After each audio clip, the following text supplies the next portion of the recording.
आप लोगों के समक्ष तर्पण के विषय पर कुछ प्रकाश डालना चाहता हूँ। बहुत से श्राद्धों में तर्पण श्राद्ध के बाद किया जाता है और कुछ श्राद्धों में तर्पण पहले किया जाता है। तो गया श्राद्ध में, पिशाच मोचन पर होने वाले त्रिपिंडी श्राद्ध में, मणिकर्णिका पर होने वाले तीर्थ श्राद्ध में, प्रयाग में होने वाले तीर्थ श्राद्ध में तर्पण श्राद्ध के पहले किया जाता है। और एकोद्दिष्ट निवृत्ते तु तथा विप्र विसर्जने तर्पणंतु ततः कुर्या नित्य कर्म ततः कुर्यात् तर्पणम देवतार्चनम। एकोद्दिष्ट श्राद्ध जब निवृत्त हो जाए, ब्राह्मणों का विसर्जन कर दिया जाए, उसके बाद जो है अपना नित्य कर्म करना चाहिए और पितरों का तर्पण करना चाहिए। यही कार्य एकोद्दिष्ट में छया तिथि पर एकोद्दिष्ट होता है और पार्वण में भी यही नियम लागू होता है कि पार्वण श्राद्ध संपन्न होने के बाद ही तर्पण करना चाहिए। अच्छा, और लिखा हुआ है कि देवताओं से बढ़ करके पितर जो है अपने संतान की रक्षा करते हैं। आयु प्रजाम धनम विद्याम स्वर्गमोक्ष सुखानि च प्रयच्छन्ति तथा राज्यम पितर श्राद्ध तर्पिता।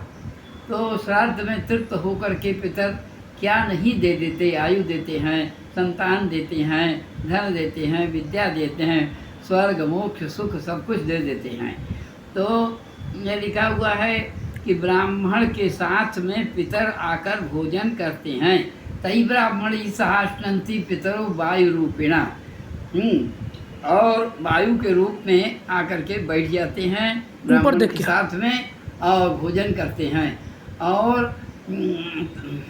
तस्मात् विप्रान पितरीन विद्यात् पितृवत्तान प्रपूजयेत्। श्राद्ध में उन ब्राह्मणों को पितर समझ करके पितरों के समान उनकी पूजा करना चाहिए और जाते समय उनके पीछे पीछे दरवाजे तक जाना चाहिए हाथ जोड़ करके। इस प्रकार उनका आदर करके श्राद्ध करना चाहिए। और पितरो वाक्य इच्छन्ति भाव इच्छन्ति देवता।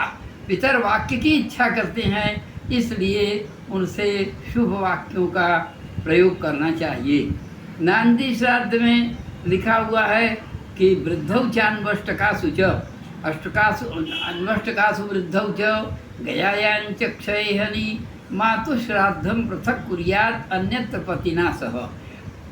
तो माता का चट जो है किस किस श्राद्ध में अलग लगाया जाता है, उसी पर मैं संकेत कर रहा हूँ कि अन्वष्टका श्राद्ध में, नांदी श्राद्ध में, गया श्राद्ध में, अन्वष्टका गया और क्षया श्राद्ध में माता का चट अलग लगाना चाहिए। मातु श्राद्धम पृथक कुर्यात्। और बाकी पार्वण इत्यादि श्राद्धों में पति के साथ ही उनका भी हो जाता है। अन्यत्र पतिना सह, पति के साथ ही माता का भी हो जाता है। इस प्रकार से शास्त्रों में व्यवस्था दी गई है। और लिखा हुआ है कि देवो यदि पिता जात शुभ कर्मानुयोगतः